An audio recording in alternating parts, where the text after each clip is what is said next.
रंगलेले हे व्यासपीठ आदरणीय गुरुजन तसेच ज्ञानदानाचे कार्य करणारे माझे सर्व सहशिक्षक आणि माझ्या विद्यार्थी मित्र आणि मैत्रिणींनो, तुम्हाला सगळ्यांना माझ्या गुरुपौर्णिमेच्या हार्दिक शुभेच्छा। गुरुर् ब्रह्मा गुरुर्विष्णू गुरुदेव महेश्वरा गुरु साक्षात परब्रह्म तस्मै श्री गुरुवे नमः। असंच प्रत्येकाच्या आयुष्यात गुरुचं स्थान हे अग्रगण्य राहिलेलं आहे। आयुष्याचा पथ हा दुर्गम डोंगर घाट गुरुविनं कोण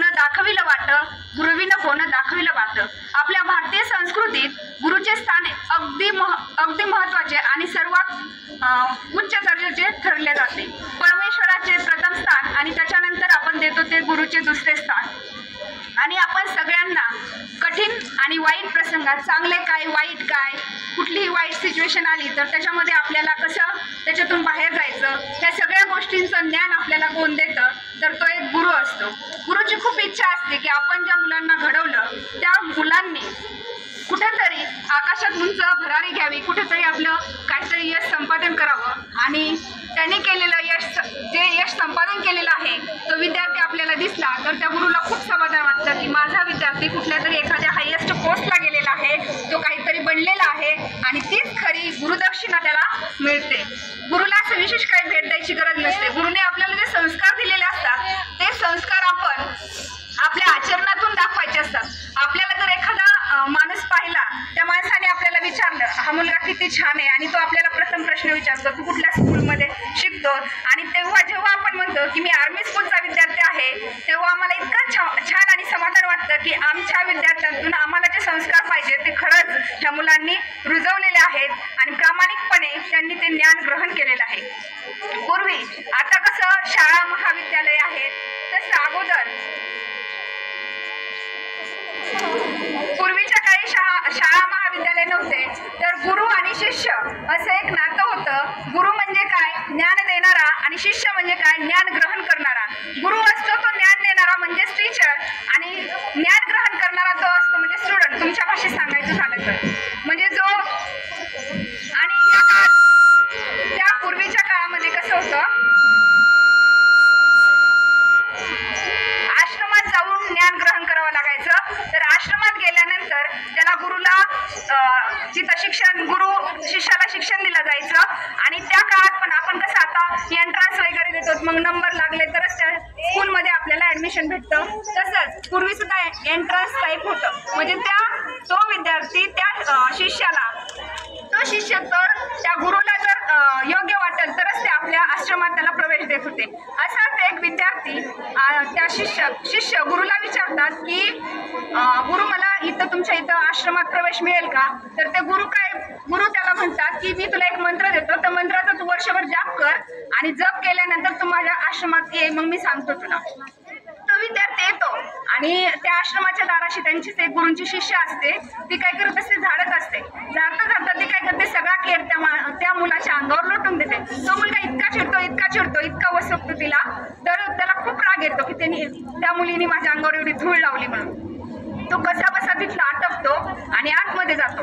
गुरु त्याला म्हणतात तुला आत्ताच मी शिक्षण देऊ शकत नाही कारण की त्याच्यासाठी तू पात्र नाहीस, तू आत्ता काय करतोस नागासारखी दंश मारतोस। काय करतोस नागासारखी दंश मारतोस।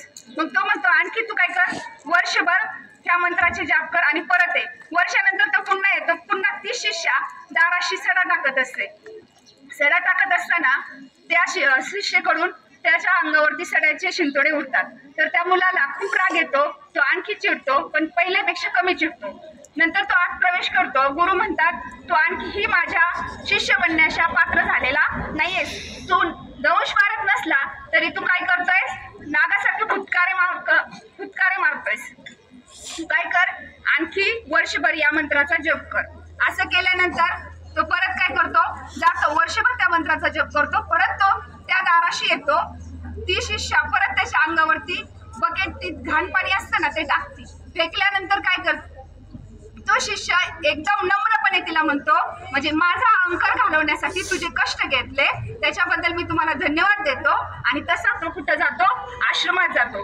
गेल्यानंतर गुरु म्हणतात की हो आता आताशी तू माझा शिष्य बनण्याच्या पात्र झालेला आहे. यावरून आपल्याला एक गोष्ट लक्षात येते की आपल्यामध्ये जर अहंकार असेल तर आपण कुठलेच ज्ञान संपादन करू शकणार नाही. मग आपल्याला जर अहंकार असेल, आपल्यामध्ये अहंकार असेल तर अहंकार आपण बाजूला ठेवला पाहिजे. म्हणजे मी खूप हुशार आहे, मी सगळ्यांपेक्षा खूप ॲडव्हान्स आहे, मग मी वेगळंच काहीतरी करू शकतो, असं कधीच पॉसिबल नसतं. तर ज्ञान ग्रहण करण्यासाठी अगदी नम्रपणे प्रामाणिकपणे ते ज्ञान ग्रहण करावे लागते. आणि आणखी एक उदाहरण द्यायचंच म्हणलं तर एक गुरु जो असतो त्या गुरुचे काम शिष्याला सांगितलेलं असतं. शिष्य जात असतो ते काम करत असताना सायंकाळ होती.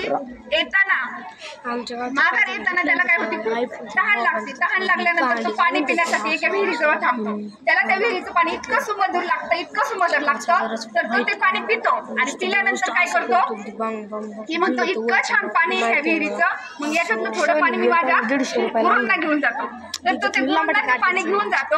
गुरु ते पाणी पितात आणि नंतर पिल्यानंतर त्याची स्तुती करतात. स्तुती केल्यानंतर तो दुसरा शेजारचा शिष्य असतो ना त्याला खूप जलन होती की ह्या पाण्यामध्ये असं काय विशेष आहे की काय करतात हे एवढी स्तुती करतायत गुरु. तर तो गुरूंना विनंती करतो की गुरु मी हे पाणी पिऊ शकतो का. ते गेल्यानंतर तो शिष्य गेल्यानंतर हा विचारतो. तर ते म्हणतात तो पिऊ शकतो.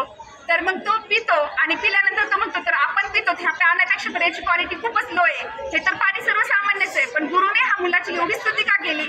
तर ते शिष्य गुरु त्याच्यावर काय म्हणतात की हे पाणी कसं आहे याला महत्व नाही, पण त्याने कोणत्या इंटेन्शनने ते आणलेलं आहे, कोणत्या भावनेने आणलेलं आहे त्या भावनेला जास्त महत्व आहे. म्हणजे आपण गुरुसाठी जे करतो त्याच्या पाठीमागं भावना महत्वाची असते.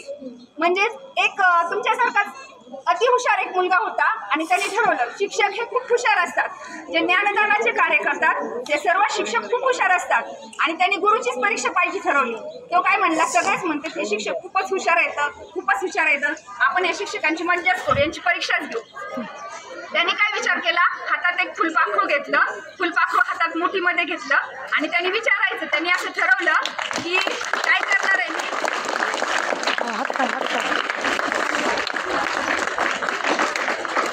त्याने ठरवलं की मी काय करणार. गुरु जर म्हटले की हे मृत आहे तर मी काय करणार, याला असं थोडंसं सैल मुठीला ठेवणार आणि ते बुडून देणार. आणि गुरु जर म्हणले हे काय आहे, जिवंत आहे, तर मी त्याला असं दाबून मूठ घट्ट पकडून ठेवणार आणि मी काय म्हणणार की हे काय आहे, मृत आहे. म्हणजे गुरुला चुकीचं ठरवायचं त्याने ठाम निर्णय घेतलेला होता. तो गुरूंकडे गेला आणि गुरूंना प्रश्न विचारला, माझ्या हातामध्ये जे फुलपाखरू आहे ते फुलपाखरू मृत आहे की जिवंत. मग त्या गुरुने त्याला काय उत्तर दिलं, ते गुरुचे उत्तर ऐकून तो इतका भावनिक झाला आणि त्याला समजलं खरंच गुरु खूप श्रेष्ठ आणि महान असतात. त्या गुरुने असं उत्तर दिलं की तुझ्या हातात आहे की ती मृत आहे की जिवंत. म्हणजे प्रत्येकाच्या हातात असतं. त्याने गुरुला समजलं होतं की समोरच्याच्या मनात काय, गुरुला माहिती असतं की शिष्याच्या मनात कोणते विचार चाललेले असतात. म्हणजे प्रत्येक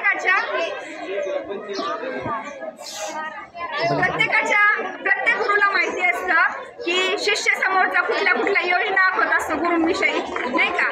तर एक गुरु आणि एक शिष्य असंच, एक शिष्य 3 शिष्य असतात आणि ते 3 शिष्य काय करतात, ज्ञान ग्रहण करून चाललेलं असतात घरी.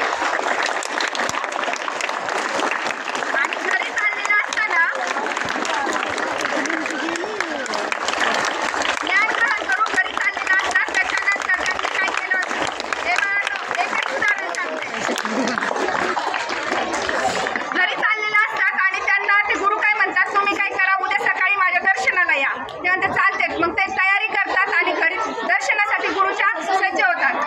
गेल्यानंतर त्यांना वाटेत एवढे काटे दिसतात, ते म्हणतात आता जायचं कसं याच्यावरनं. तर तो पहिला शिष्य म्हणतो, गुरुने आपली परीक्षा घ्यायचं ठरवलं असं. मग तो काय करतो, तसंच त्या काट्यावरून चालत जातो आणि गुरुचं दर्शन घेतो. दर्शन घेतल्यानंतर दुसरा काय करतो, आता म्हणतो गुरुपर्यंत तर कसं तरी जायचंय, आपल्याला घरी जायचं म्हणलं दर्शन घ्यायला. तर इकडून उड्या मारतो, तिकडून उड्या मारतो आणि कसा गुरुंपर्यंत पोहोचतो.